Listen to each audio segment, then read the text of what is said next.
Greetings, everyone. The South African Department of Home Affairs has issued a statement dated the 15th of February 2025. It reads as follows. Home Affairs detains Ms.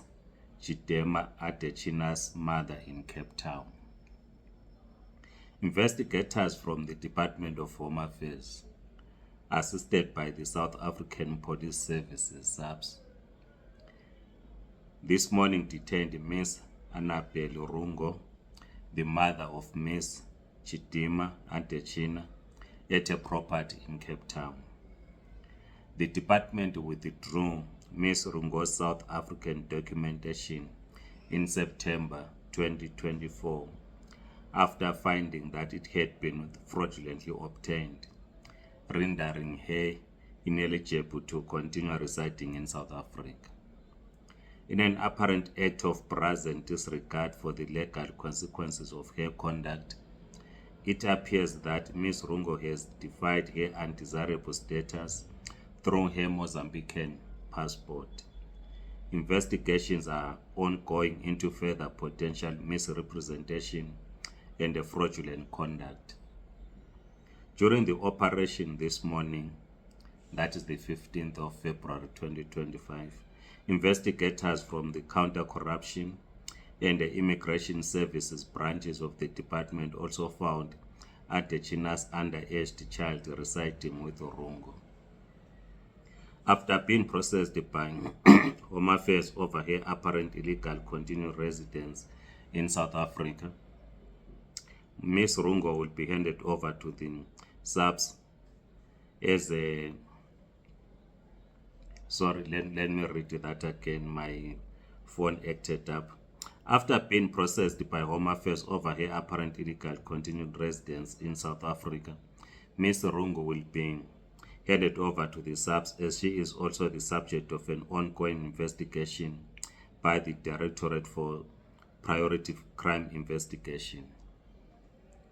Home Affairs is further liaising with the Department of Social Development and SAPS Child Protection Unit as it relates to protecting the interests of the underage child.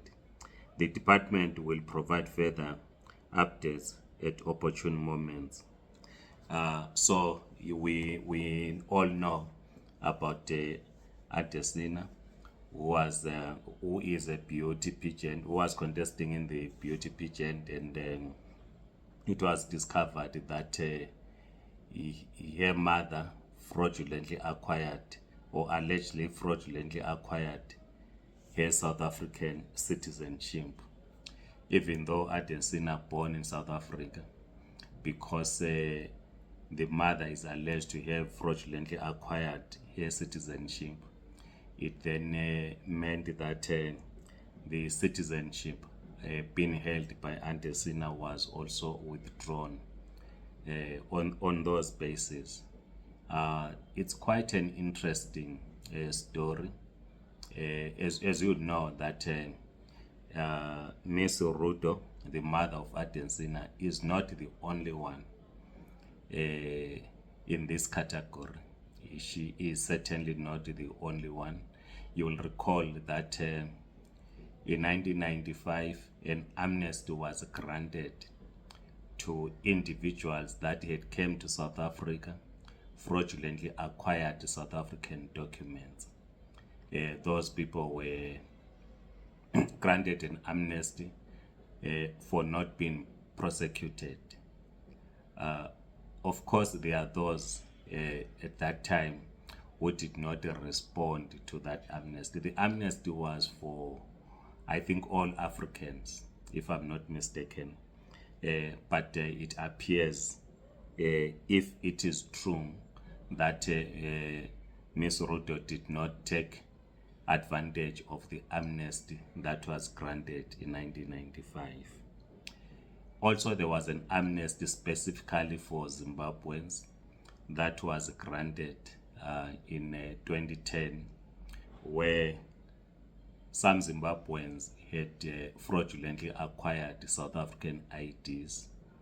In 2010, they were then granted amnesty. were told that about 5,000 or so of such individuals did take up the offer that was granted, and they were exempted from prosecution. The majority of those individuals are holders of the Zimbabwe exemption permits. There are those, of course, that did not take up the amnesty, and those IDs are now blocked, and it becomes difficult for the children registered under those IDs. And these children are now above 18 years old. They are struggling to apply for basic things like a driver's license or to continue with their academic career. So it is indeed a very interesting story. The statement here further says that Ms. Ruto then had since applied for a South African passport. So we will follow closely this story as it develops. Please write in the comment section. I know you want to share your views. Kindly write in the comment section, like this video, subscribe to this YouTube channel. If you're on TikTok, please do follow us. Otherwise, goodbye.